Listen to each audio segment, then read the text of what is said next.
Hi, I'm Cynthia Sarmiento, and I'm running for state representative in House District 30. I'm a Colorado native, and I've lived in Thornton in District 30 for 15 years with my husband Ben and my son Emiliano. I'm a proud Colorado native, and I'm excited to serve the community and the state in which my family has lived, worked, and served for 3 generations.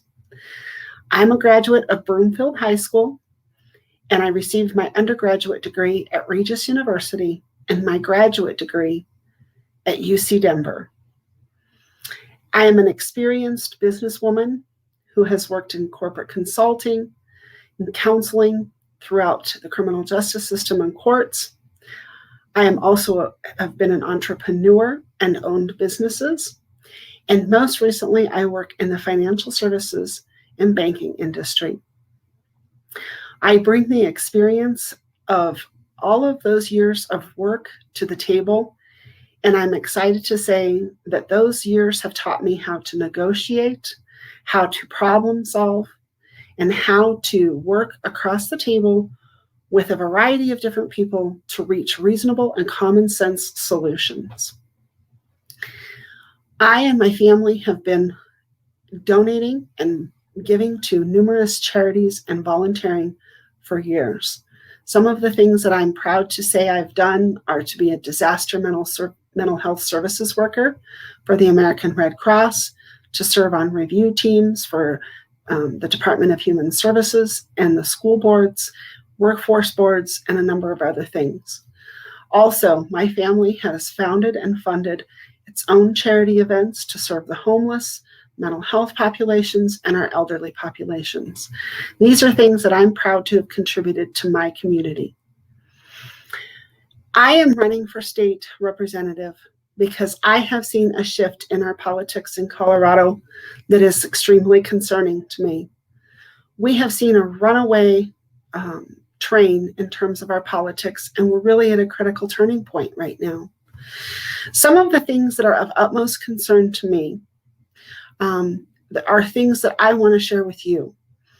I want to work through servant leadership to help protect and promote parental rights and create legislation in our schools with regard to our school systems that will stop the progressive indoctrination that we have seen. I believe parents should have a choice with regard to their children's education, whether it be what they're taught or where they attend school. Furthermore, I want to protect parental rights with regard to health choices and informed consent. Secondly, I'm very concerned about our industries here. In particular, I want to promote and protect the energy sources, revenues, and jobs that are created from responsible oil and gas production in Colorado. As well, I'm hoping that that will support all of the thousands of related industries that support oil and gas production.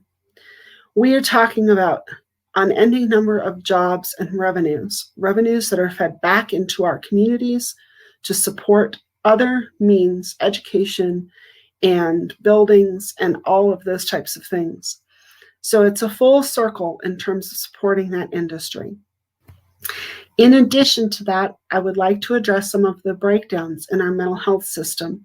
While the existing resources we have, or utilizing the existing resources we have, I would like to repair that system and really address some of the underlying issues with regard to homelessness, public health concerns, and violence, and how those tie back to our mental health system.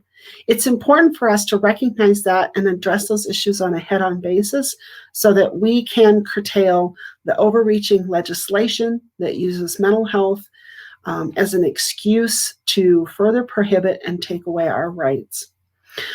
I'd also like to concentrate on our economy, thinking about programs that will work, like school-to-work programs, and ways that I can support the industries that are important to Colorado by collaboration with people in professional organizations and those who are looking to find support to build their industries.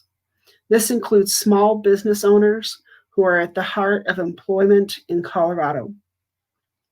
Of course, it's not, last, and it's certainly not least, but I would also like to support our Second Amendment right to lawful gun ownership, and I believe in that right. There are a number of other things, of course, that I feel are important, but these are at the forefront of my thoughts with regard to my campaign right now. They're things that I think are critical and essential to turning around our state from where we are at this point. No one ever thought for a minute we would have seen some of the things that we have seen happen this year. And the financial and social implications of these are going to be far-reaching for a long time. Again, in taking a common sense approach to things, I plan to be a candidate and, after November, a representative who will come to the table with a solution-minded approach. I will not have every answer, but I will listen, and I plan to serve the people in my state and those constituents who elected me with honesty and integrity. It is my goal to serve, and I mentioned servant leadership because I believe in the republic which this nation was founded on, and I want to uphold that system. I am in the middle of a campaign right now, and there is so much going on that I'm excited about. I really invite you to take a look further at what I have been doing and what it is that I plan to support and what I stand for. Ways that you can do that are by watching me on LinkedIn, Facebook, and through my website. That website is Cynthia Sarmiento, HD30.com. And every Tuesday night at 7 p.m., I host an online town hall. So if you're someone who would like to join me, come on to the town hall as a guest speaker. I would love to invite you to do that. Please watch for my current events. I have walking events and meet and greet events coming around the corner just this very weekend. I'm very excited to be here, and I wouldn't trade what I'm doing right now for anything. Thank you for listening. And again, visit Cynthia Sarmiento, HD30.com for more information. June is election month for primaries, so please get out and vote.